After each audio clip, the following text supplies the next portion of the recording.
Monsieur le ministre, une question de Monsieur Gérard Le Seul à Madame la ministre déléguée chargée de l'énergie. Vous avez la parole, Monsieur le député. Merci Madame la Présidente.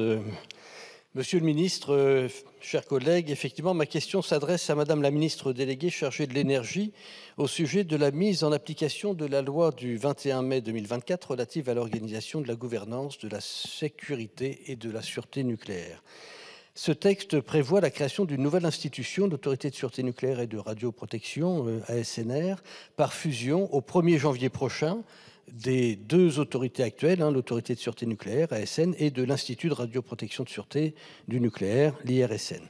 La nature des débats que nous avons eus dans cet hémicycle pendant de nombreuses semaines, la mobilisation du personnel de l'ASN et de l'IRSN, ainsi que la très courte majorité qui a permis l'adoption de ce projet en première lecture à l'Assemblée, ont montré l'ampleur des incertitudes et des inquiétudes sur la pertinence et la faisabilité de ce projet dans les délais que même les anciens président de l'ASN et de l'IRSN, Bernard Dorozuc et Jean-Christophe Niel, avaient qualifié de très, voire trop contraints. Une analyse menée par les directions de l'IRSN et de l'ASN a montré par ailleurs que plusieurs actions devant être réalisées avant le 1er janvier sont encore incertaines, avec un risque important, et 4 d'entre elles sont compromises et présentent un risque critique. Où en sommes-nous, Monsieur le ministre ?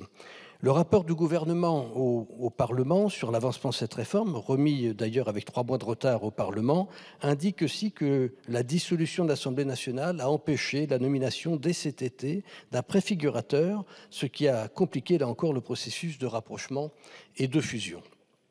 Par ailleurs, lors de l'examen du projet de loi de fusion au printemps 2024, le gouvernement de l'époque avait refusé de fournir aux parlementaires le rapport intitulé « Options de réorganisation pour clarifier, simplifier et consolider la gouvernance du nucléaire civil français », rédigé par M. Daniel Ververde, qui semble pourtant bien avoir fondé à lui seul la décision du président de la République de procéder à la fusion de l'IRSN et de l'ASN.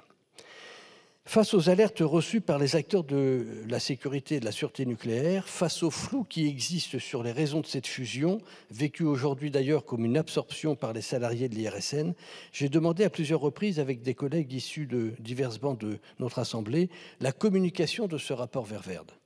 Face aux délais trop contraints et aux difficultés de mise en œuvre, nous avons proposé de reporter d'1 an la mise en application de la loi du 21 mai 2024 relative à la fusion de l'ASN et de l'IRSN, et nous avons d'ailleurs déposé une proposition de loi en ce sens. Alors, afin de s'assurer que les installations nucléaires et que les populations bénéficieront d'un très haut niveau de sécurité et de protection, ma question, Monsieur le ministre, vise à connaître la position du gouvernement sur 3 points.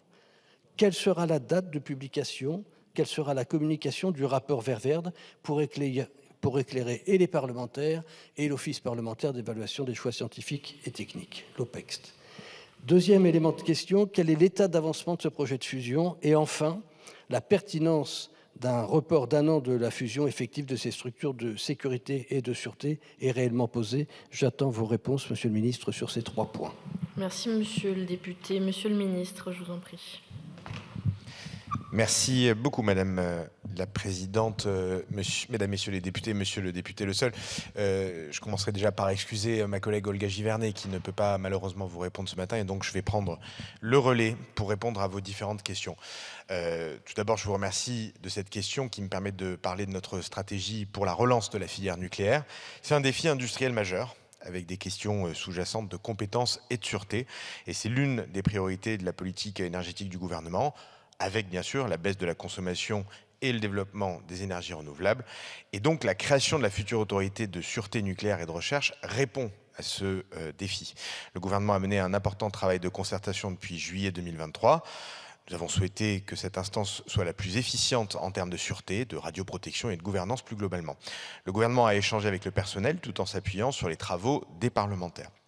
Concernant les salariés, s'agissant de la gouvernance, les commissions du développement durable du Parlement ont auditionné à la mi-octobre Pierre-Marie Abadi. Et M. Abadi a insisté sur l'importance de mettre en place la nouvelle structure au 1er janvier 2025 pour permettre au personnel de s'y projeter pleinement.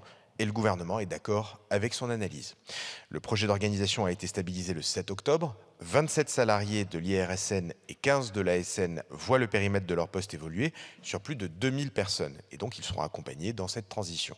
S'agissant des rémunérations en janvier 2025, tout sera fonctionnel fin novembre et des tests de virement seront effectués en décembre pour vérifier les tout derniers paramètres. Tout est prêt pour le 1er janvier 2025. Nous serons aussi en mesure de prendre tous les décrets nécessaires avant la fin de l'année pour que cette instance fonctionne pleinement dès le début de l'année prochaine. Et au 1er janvier 2025, nous aurons le meilleur niveau de sûreté des installations nucléaires de base. En particulier, le centre de crise unique pour les installations civiles qui est en place et qui a effectué 3 exercices de crise. Et puis l'organisation qui est prévue pour les installations intéressant la défense, qui a effectué un exercice national. Et donc, comme vous le voyez, nous serons prêts.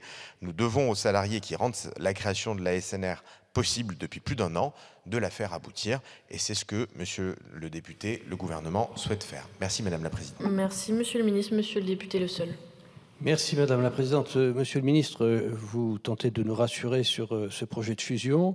Vous nous dites même que tout sera prêt au 1er janvier. Je n'en crois pas un mot, car des informations que nous avons auprès des différentes instances nous témoignent qu'il y a beaucoup de chantiers qui ne sont pas encore prêts, premièrement. Et deuxièmement, vous n'avez pas répondu au premier élément de ma question.